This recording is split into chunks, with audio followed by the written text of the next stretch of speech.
পবিত্র রমজানে ও অন্যান্য আচার অনুষ্ঠানে মুসলমানদের জন্য খেজুর একটি গুরুত্বপূর্ণ ফল।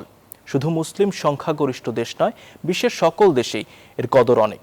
ফলটির বৈশ্বিক চাহিদার সিংহভাগ পূরণ করে মধ্যপ্রাচ্য আর উত্তর আফ্রিকার কয়েকটি দেশ। রমজানে বাংলাদেশেও থাকে খেজুরের ব্যাপক চাহিদা। কোনো দেশের খেজুর ঠিক কতটা মানসম্পন্ন সেসবই থাকছে এ প্রতিবেদনে।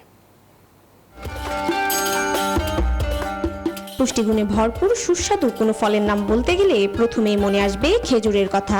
আয়রন, পটাশিয়াম আর ফাইবার সমৃদ্ধ ফলটি দ্রুত শক্তি যোগায়, হজম শক্তি বাড়ায় আর হৃদরোগের ঝুঁকি কমায়। আর তাই রোজায় মুসল্লিদের প্রিয় খাবারের মধ্যে খেজুর অন্যতম।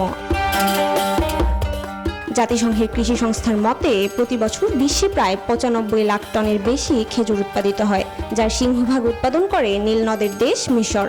দেশটিতে বছরে প্রায় ১০,৮৪,৫২৯ টন খেজুর উৎপাদিত হয়, যা বৈশ্বিক চাহিদার ১৭% পূরণ করে, যার বেশিরভাগ রপ্তানি হয় মরক্কোতে। দ্বিতীয় স্থানে থাকা ইরানে বছরে ৯,৪৭,৮০৯ টন খেজুর উৎপাদিত হয়। স্বাদ ও গুণগত মানের জন্য ইরানের খেজুরের চাহিদা সবচেয়ে বেশি। এছাড়া মরুভূমির দেশ সৌদি আরব বছরে প্রায় ৮,৩৬,৯৮৩ টন খেজুর উৎপাদন করে। সৌদি আরবের আজোয়া, শুক্কারি আর আম্বার খেজুর বিশ্ববাজারে বেশ জনপ্রিয়। বাংলাদেশও খেজুরের একটি বড় বাজার। বাংলাদেশের বাজারে আরবের খেজুরের ব্যাপক চাহিদা রয়েছে। রমজান এলে এই চাহিদা বেড়ে যায় বহুগুণ। অন্যান্য দেশের মতো বাংলাদেশের মুসল্লিরাও ইফতারে নিয়মিত উপাদান হিসেবে রাখেন খেজুর। জ্যোতি রয়, নিউজ 24।